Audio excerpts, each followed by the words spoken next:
오늘의 10대 뉴스 빠르게 전달드리겠습니다. 특검 내일 윤석열 실제 구인할 계획 초강수. 김건희 특검팀이 윤석열 전 대통령에 대한 체포영장을 발부받고 내일 실제 구인에 나서겠다고 밝혔습니다. 특검은 내일 오전 9시 서울구치소를 방문해 영장을 집행하고 윤 전 대통령을 강제 구인할 계획이라고 밝혔습니다. 이에 윤 전 대통령 측은 건강 문제를 재차 호소하며 사실상 수사 불응 입장을 고수했습니다. 삼성전자, HBM사 세계 최초 개발 샘플 출하.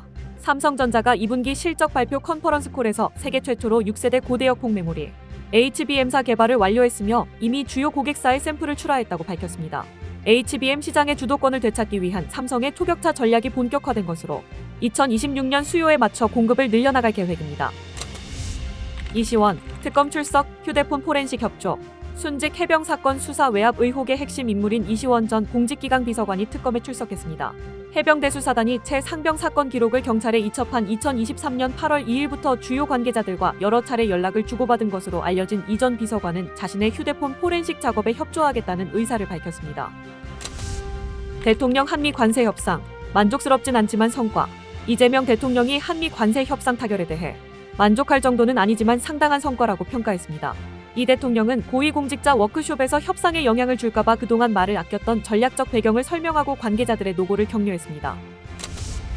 벨기에 교통부, 카카오 모빌리티 자율주행 체험. 벨기에 교통부 고위급 인사가 카카오 모빌리티를 방문해 자체 개발한 자율주행 기술을 직접 체험했습니다. 이번 방문은 이후 내 자율주행 분야 주도를 목표로 한 벨기에 측의 요청으로 성사됐으며 카카오 모빌리티의 기술력과 정부 협력 모델에 깊은 인상을 받았다고 전했습니다. 토스뱅크 100달러부터 미국 국채 산다. 토스뱅크가 삼성증권과 연계해 최소 100달러부터 소액으로 투자할 수 있는 미국 국채 거래 서비스를 출시했습니다. 토스뱅크는 안정적인 투자처를 찾는 고객들에게 유용한 대안이 될 것이라고 설명했습니다. HD 한국조선 1,500억 달러 펀드, 좋은 일 많을 것. HD 한국조선해양이 한미 조선협력 전용 펀드와 관련해 큰 규모인 만큼 긍정적인 효과가 많을 것이라고 밝혔습니다. 회사 측은 규모도 크고 기간도 길 것으로 예상된다며 정부의 협조에 좋은 결과를 낼 수 있도록 모든 가능성을 열어두고 있다고 밝혔습니다. 방송 출연 표준 계약서 12년 만에 전면 개정. 문화체육관광부가 방송 출연 표준 계약서를 12년 만에 전면 개정했습니다. OTT 등 새로운 환경을 반영해 촬영 후 편집 과정에서 누락되거나 미방영돼도 정당한 대가를 지급하도록 명시했습니다. 반면 학교 폭력 등 사회적 무리를 일으킬 경우 손해배상 근거는 강화됐습니다. 규모 8.8 강진에도 초대형 쓰나미는 없었다. 러시아 캄차카반도 인근에서 발생한 역대급 강진에도 불구하고 쓰나미 피해가 예상보다 크지 않았습니다.